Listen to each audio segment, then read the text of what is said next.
Hi guys, welcome to our daily encounter. In Numbers chapter 27, we get a very encouraging story, and it has to do with the daughters of Zelophehad. They give us great hope for this second generation that's being called to rise up and enter into the promised land. If you remember, the first generation had failed.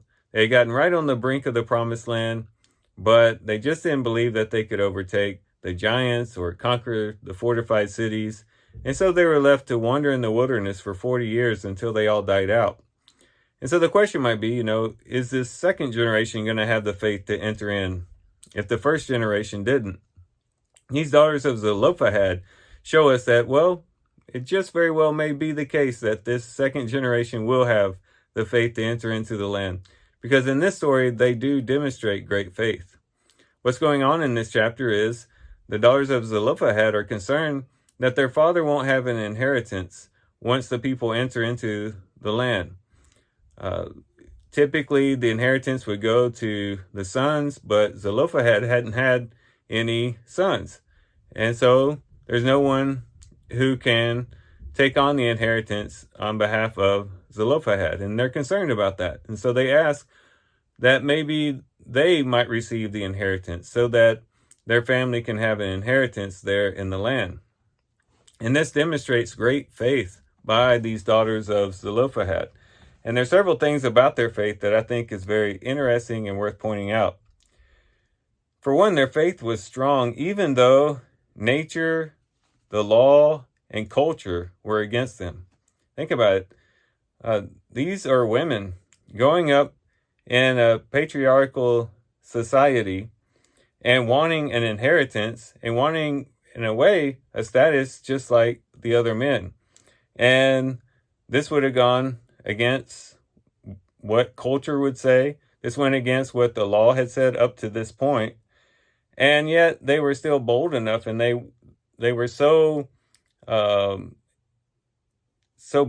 to get this inheritance for their father that they overlooked all that and just went boldly to Moses and made this request. And so this faith was very, very bold in the way that they acted here, showing great faith. And this faith was also selfless as well. It wasn't just for their sake. It's not like they just wanted some land. Verse 4 is very clear on why they're doing this.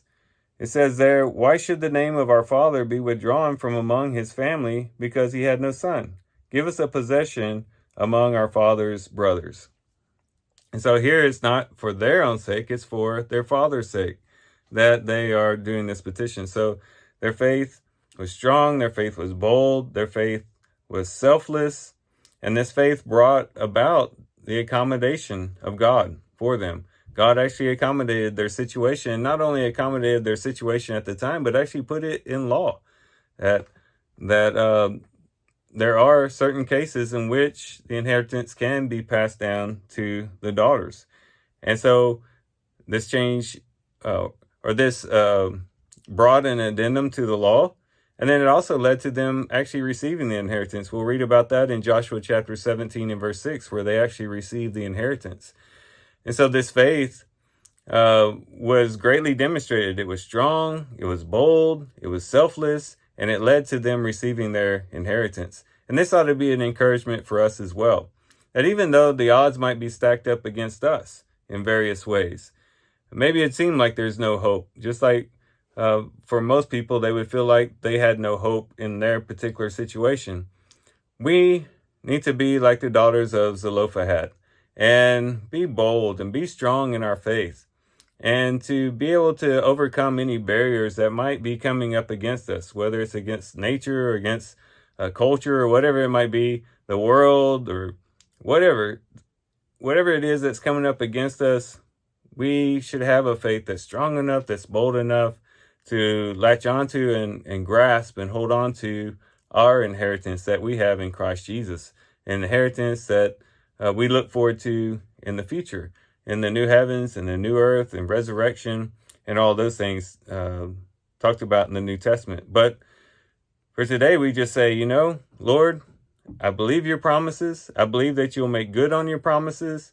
And I'm going to act in faith in connection to my belief in your good heart, that you bring about the things that you promise, and you will accomplish them, and you'll give us the strength to work in that accomplishment to bring about your glory. So these are some things we can reflect on and think about as we do our reading today. With that, guys, I do thank you for watching the video today. Hope you guys have a great day. Love you guys. God bless.